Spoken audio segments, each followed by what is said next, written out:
responsabilité la mooy que nit ñi waa APR certainement lire nañ ko am nañ ci tontu. non ci conférence de presse la ko waxee. ci conférence de presse waaw. mooy conférence de presse bi nga ko waxee bi ñu doon def. ça veut dire que tout le monde dégg nañ ko. waaw et que ku nekk di nga ci am loo ciy répondre. ni ngi ciy je suis pas là pour répondre ci turu APR wala nangam mais en tant que analyste. léegi nag naa tënk ñaari points rek li mu wax bari na mais damay tënk ñaar ci li mu wax que j'ai trouvé comme ce qu'on appelle les points aveugles de sa conférence de presse yoo xam ne pour man demeewul noonu bu njëkk bi carnage amu fi. maanaam carnage mooy lu ñu sëqatoo jiiroo ko lekk ko amu fi c'est des dettes munoo wax dette cachée ba pare di wax carnage ñaar yooyu àndul kon kay dafa war a wax deniers et dafa war a wax détournement na ko assumer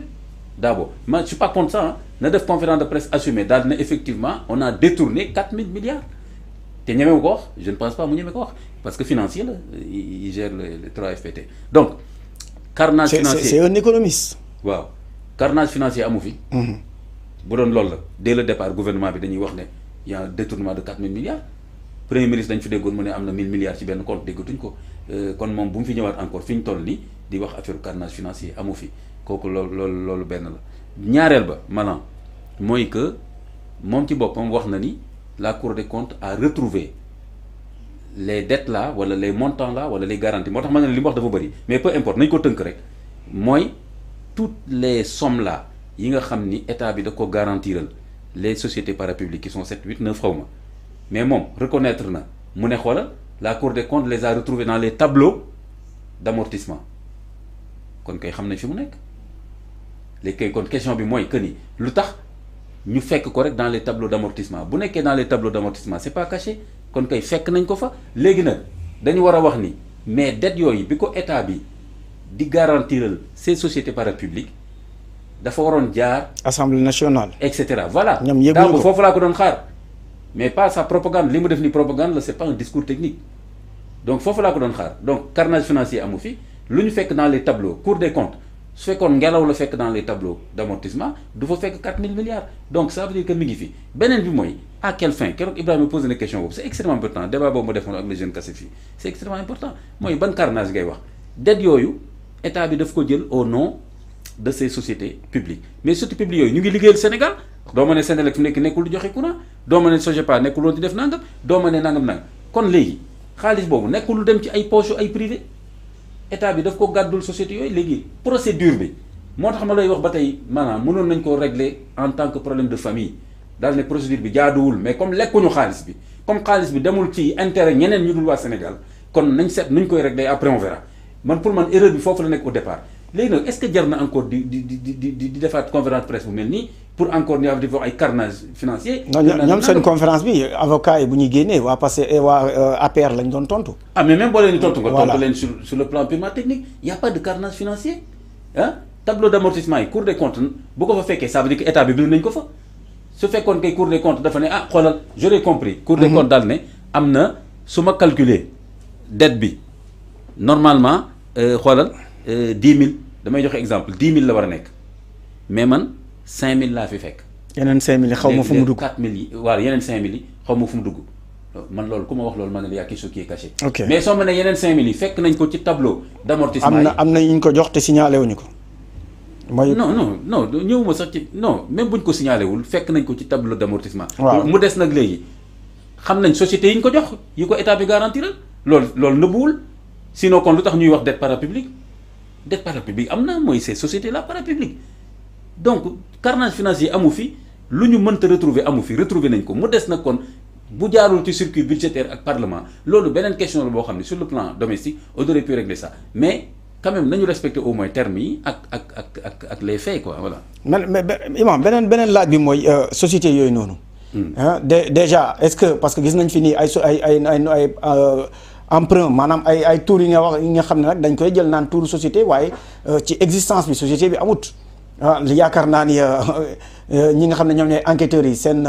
liggéey ci loolu la war a mën a. waaw mais pour dette société parapublique moom Cour des comptes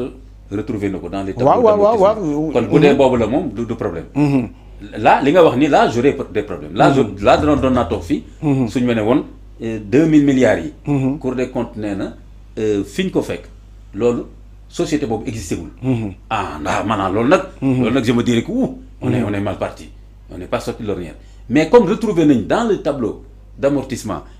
tous ces montants là moom comme li mu ko waxee ay garantie nangam. ci ay tour société. yooyu c'est des termes techniques qui sont connus. D'accord. C'est des instruments techniques et légaux léegi nag fi nga xam ni fauté nañ fa te respecté wuñ fa nangam yooyu ça peut se comprendre ñu corriger ko mais sans remettre en cause xoolal la crédibilité du Sénégal en termes d'image par rapport aux investisseurs et cetera le gouvernement actuel dañuy def ay fautes yoo xam ni jarul yenn mais dañuy def ay fautes le rapport d'exécution budgétaire gouvernement actuel def na ci retard 3 mois beneen bi 3 mois encore pourtant loi bi su ñu leen ko appliqué carrément loi bi xanaa dañu war a wax ministre budget mu démissionné. D'accord Imam kooku benn la après bi rapport d'exécution bi mu ñëwee am na nomenclature ils n'ont pas rempli bi ma déggee Pape Malick Ndour di leen ko reproché les dépenses de la présidence et de la primature ci normalement formulaire bi nu mu tëddee et cetera donc yooyu boo ko toppee noonu dans le détail il peut y avoir des problèmes mais yooyu dañ koy corriger à l'interne au niveau de l'administration d'ailleurs moo tax day am ay enquêtes administratives lu tax IGF di am yooyu c'est justement pour corriger à l'interne mais bu fekkee yooyu yëpp ne da nga ko yuuxu au plan international ñëw leen gaaw suñu état bi ay sàcc rek fi nekkoon nangam ba lii dal ñu moom laa lay wax ni il y a une réflexion approfondie au-delà des émotions et de la lutte politicienne. D'accord et de la compétition politique. Imam ñu dem ci primature parce que waxtu bu ñu cëralee daanaka xooj nañu primature ki nga xam ne moom mooy porte-parole gouvernement bi génn na Marie Rose wax na ni dafay dégg ñii di wax ni am na fonds politique fële ca primature di rassurer ñëpp ñi primature foofu amul fonds politique nee na fi nga xam ne nag foofu moo am fonds politique fële la ca palais waaye nee na loolu tam dafa am transformation bi nga xam ne nag moom lañ bëgg a def ndax désormais loolu du nekk fonds politique xanaa ma xoolaat tuuti lii di Marie-Louise voilà lan nga xalaat par rapport ak sa déclaration ci fonds politique bi amul primature fonds politique fële présidence la am te présidence boobu tam dafa am fuñ liñ ko jagle daal. Bon man question boobu tam laa gis ne war nañ ko régler définitivement et que en tout cas le pouvoir en place maanaam le pouvoir de Pastef su dimbaliwul Sénégalais yi pour régler ça définitivement on n'est pas sorti de l'ornière parce que quand même fonds politique fonds halal fonds secret fonds haram mais maanaam loolu liñ ko fi dégg depuis des années ah dëgg problème bu rëy la loolu moo tax même d'ailleurs affaire 3e mandat boobu noonu bokk na ci lu ma ci mere woon Macky Sall mooy que ni dama ni Macky Sall affaire 3e mandat bi Wade bëggoon ak liñ fi indi ci coow ba ay mort am ci ba Macky Sall génn wax ne bokk na ci par problème yi gën a déstabiliser les pays en Afrique de l'Ouest ah ay affaire mandat et que dama koy régler définitivement en 2 mandats. bi ma déggee bi ma déggee entourage Macky Sall. pour apporter la élément d'analyse rek dafa wax ni fële ca au niveau de la présidence. Les fonds seront transformés en fonds spéciaux pour des raisons de traçabilité. naa ci ñëw tegal sa baaraam foofu ma wax la ni kon bi ma déggee entourage Macky Sall ak après Macky Sall ci boppam ñuy tudd affaire 3e mandat rek ma dugg ci suuf table yi ma ne on n'est pas sorti de l'ornière ma ne régime Macky Sall war nañ fi waxaat affaire 3e mandat ay boy constitution bi terew ma ko ay yenn partisans naan ko laaj ko ba tëdd ci suuf waaw on a même eu un de nos religieux imam qui a dit